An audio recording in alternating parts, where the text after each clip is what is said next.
नमस्कार। शुरुआत करते हैं बड़ी खबर के साथ। कोरोना महामारी ने भारत में तांडव मचाकर रख दिया है। देश में बेकाबू कोरोना की रफ्तार थमने का नाम नहीं ले रही है।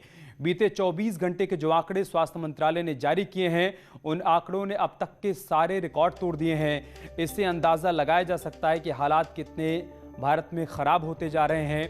बीते 24 घंटे में भारत में कोरोना के 2 लाख से ज्यादा केस सामने आए हैं, जबकि लगातार दूसरे दिन 1000 से अधिक मौतें हुई हैं। वहीं एक्टिव मरीजों की संख्या 14 लाख के पार पहुंच चुकी है। बड़ी खबर इस वक्त हम आपको बता रहे हैं, स्वास्थ्य मंत्रालय की तरफ से जो आंकड़े जारी किए गए हैं वो डराने वाले हैं। 24 घंटे में 2,739 नए केस सामने आए हैं और 1038 लोगों ने कोरोना संक्रमण के चलते अपनी जान गंवा दी है। अब तक का रिकॉर्ड आंकड़ा सामने आया है।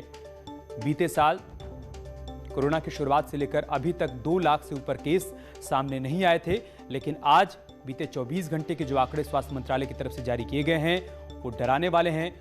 2 लाख के ऊपर नए केस सामने आए हैं। इस तस्वीर को इन आंकड़ों के जरिए समझिए, किस रफ्तार से कोरोना मरीजों की संख्या में लगातार इजाफा हो रहा है।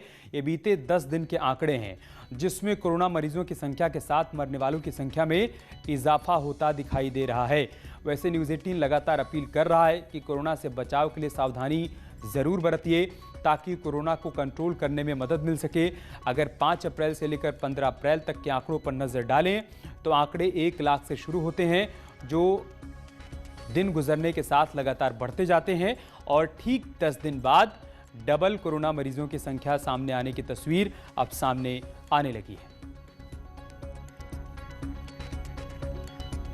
5 अप्रैल को 1 लाख के आसपास केस सामने आए थे और ठीक 10 दिन बाद यानी 15 अप्रैल को 2,739 केस सामने आए हैं। मतलब ये कि संख्या ठीक दोगुनी हो गई है। कोरोना संक्रमण की चपेट में आने के बाद भी मुख्यमंत्री योगी आदित्यनाथ लगातार सक्रिय दिखाई दे रहे हैं। प्रदेश की चिंताओं को देखते हुए सीएम योगी आदित्यनाथ टीम 11 के साथ बैठक कर रहे हैं, ताकि कोरोना संक्रमण को लेकर अपडेट लिया जा सके और अधिकारियों को कोरोना के फैलते संक्रमण को लेकर दिशा निर्देश दिया जा सके।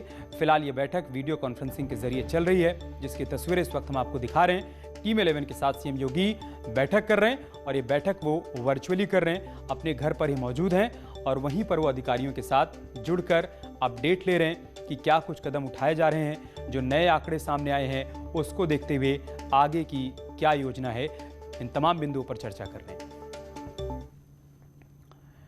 इससे हमारा यूपी भी अछूता नहीं है। जो नए मामले सामने आ रहे हैं उससे प्रदेश में भी लगातार कोरोना मरीजों की संख्या बढ़ रही है, उसमें इजाफा देखने को मिल रहा है और मरने वालों की संख्या भी बढ़ रही है।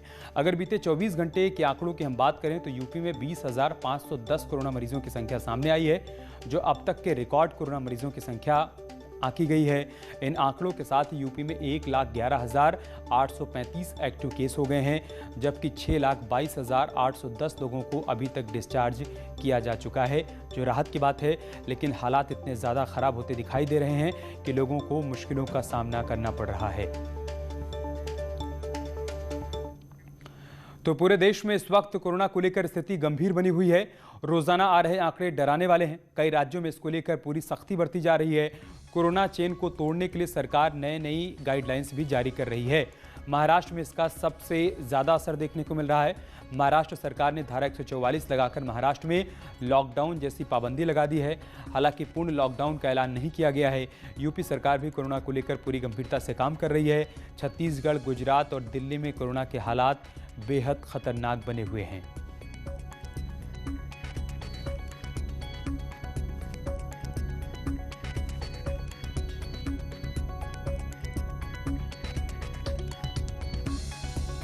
पांच तस्वीरें हम आपको दिखा रहे हैं। महाराष्ट्र, उत्तर प्रदेश, गुजरात, दिल्ली और छत्तीसगढ़ कैसी तस्वीर देखने को मिल रही है आप देखिए।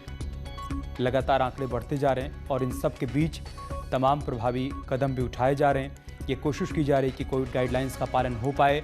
लोगों को इसके लिए जागरूक भी किया जा रहा है और प्रयास यही किए जा रहे हैं कि अधिक से अधिक लोगों को वैक्सीन लगवाई जाए, साथ ही टेस्टिंग की संख्या भी बढ़ाई जाए। और इन सब के बीच महाराष्ट्र में धारा 144 लागू कर ये कोशिश की जा रही है कि लॉकडाउन की तरह ही वहाँ पर लोगों को पालन करवाया जाए। धारा 144 के दौरान लोग कोविड गाइडलाइंस का पालन करते रहें, ये सुनिश्चित किया जा रहा है। और अलग अलग शहरों में कैसे हालात बने हुए बताने के लिए दिल्ली से हमारे सहयोगी रंजीता हमारे साथ जुड़ चुकी हैं, अलाउद्दीन हमारे साथ जुड़ चुके हैं, वाराणसी से उपेंद्र भी हमारे साथ हैं और देहरादून से सुनील नवप्रभात हमारे साथ जुड़ चुके हैं। रंजीता, मैं सबसे पहले आपके पास आऊँगा। बीते 24 घंटे के जो आंकड़े सामने आए हैं, 2 लाख से ऊपर केस सामने आए हैं। ये आंकड़े बहुत डराने वाले हैं। आगे क्या स्थिति बनने वाली है और उसको देखते हुए क्या कुछ कदम उठाए जा रहे हैं?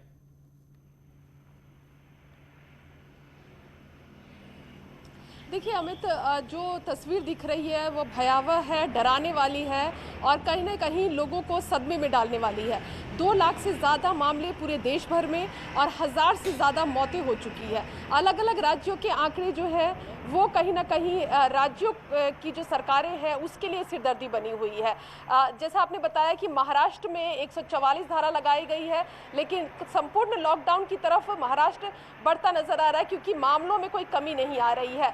लोगों को जरूर बताया जा रहा है कि कोरोना गाइडलाइंस क्या है, मास्क लगाना है, सोशल डिस्टेंसिंग का पालन करें, सैनिटाइज करते रहे अपने हाथों को, लेकिन इसके बावजूद भी लगातार जो विस्फोटक आंकड़े सामने आ रहे हैं वो लोगों को डराने के लिए काफ़ी है। दिल्ली की स्थिति भी कमोवेश ऐसी ही है। दिल्ली में भी आज जो मुख्यमंत्री हैं अरविंद केजरीवाल वो राज्यपाल के साथ बैठक कर रहे हैं। सूत्रों के मुताबिक जो जानकारी निकल कर आ रही है कि एक सरकार इस तरह का फैसला ले सकती है दिल्ली में भी कि कहीं ना कहीं जैसे नाइट कर्फ्यू जो है वो दिल्ली में लगाया गया है, तो क्या इसको बढ़ाकर कुछ और व्यवस्था हो सकती है। इसके अलावा ये भी कहा जा रहा है कि जो कंटेनमेंट जोन है उसको मिनिमाइज किया जाए, कम जगह को कंटेनमेंट जोन बनाया जाए और प्रॉपर निगरानी रखी जाए। उत्तर प्रदेश की हालत जो है वो भी किसी अन्य प्रदेशों से जो कह सकते कि बेहतर मानी जाए वैसी नहीं है। लगातार आंकड़े वहां भी बढ़ रहे हैं। 7 ऐसे जो जिले हैं वहां ओपीडी अस्पतालों में ओपीडी की सेवा जो है वो खत्म कर दी गई है। जो ज्यादा गंभीर मरीज है उनका इलाज किया जाए, ये व्यवस्था है। और कहा जा रहा है कि कोरोना के सबसे ज्यादा मामले जहां आ रहे हैं उसको ज्यादा सक्रियता से वहां ज्यादा फोकस किया जाए की जरूरत है। लखनऊ से भी अपडेट ले लेते हैं। रंजीता, आप बनी रहे हमारे साथ। वहां से अलाउद्दीन हमारे साथ जुड़े हुए हैं। अलाउद्दीन, सीएम योगी अभी भी टीम 11 के साथ बैठक कर रहे हैं। जिस तरीके से नंबर्स बढ़ रहे हैं, क्या कुछ और निर्देश उनकी तरफ से दिए जा सकते हैं? आगे क्या कदम उठाए जाएंगे?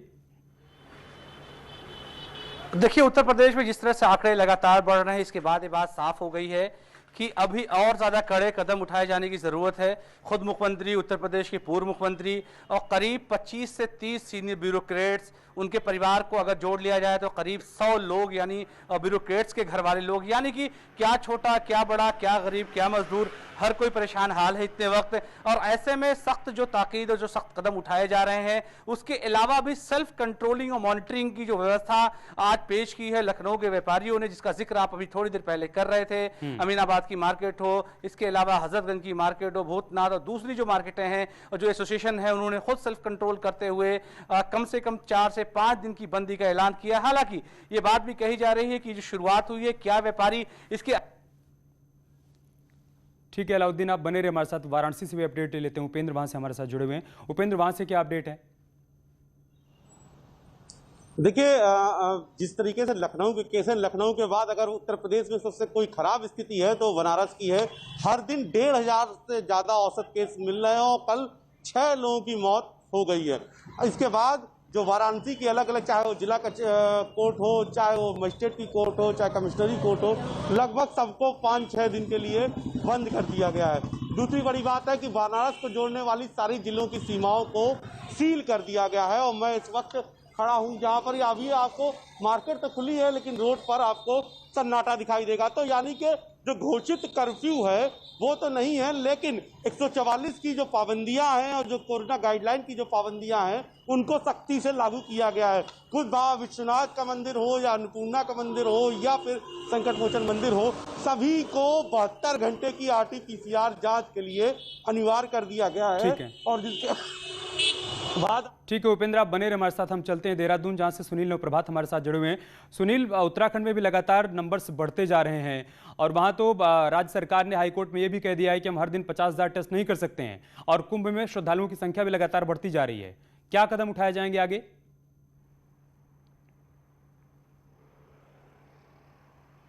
देखिए अमित, जो उत्तराखंड में जो सबसे ज़्यादा हॉटस्पॉट बने हैं वो राजधानी देहरादून का क्षेत्र है, हरिद्वार का कुंभ क्षेत्र है और इसके अलावा जो टूरिस्ट प्लेस नैनीताल है वहाँ पर ये तीनों जगह हॉटस्पॉट बनी है। अकेले देहरादून में पिछले 24 घंटे में 800 कोविड पॉजिटिव केस आए, तो हरिद्वार में भी करीब 550 के आसपास कोविड पॉजिटिव के केस आए। इसने राज्य सरकार की चिंता बढ़ा दी है और जो सरकारी और प्राइवेट हॉस्पिटल है अमित, 10,000 के आसपास एक्टिव केस अभी राज्य में मौजूद हैं और अस्पतालों की स्थिति कमोबेश फुल होने की स्थिति में पहुंच गई है कि लोगों को हॉस्पिटल नहीं मिल रहे हैं। तो राज्य सरकार की कोशिश है कि एक बार फिर से जो तमाम संसाधन, चाहे वो कोविड केयर सेंटर हो या हॉस्पिटल्स हो, जो कोविड डेडिकेटेड, और इन्हीं परिस्थितियों को देखते हुए न्यूज़ 18 भी लगातार दर्शकों से अपील कर रहा है सुनील कि कोविड गाइडलाइंस का पालन करिए, सावधानी भी बरतिए और साथ ही साथ अपना बचाव भी करिए, बहुत जरूरी है आपके लिए और आपके अपनों के लिए। एक छोटा सा ब्रेक लेंगे, बहुत जल्द होगी वापसी।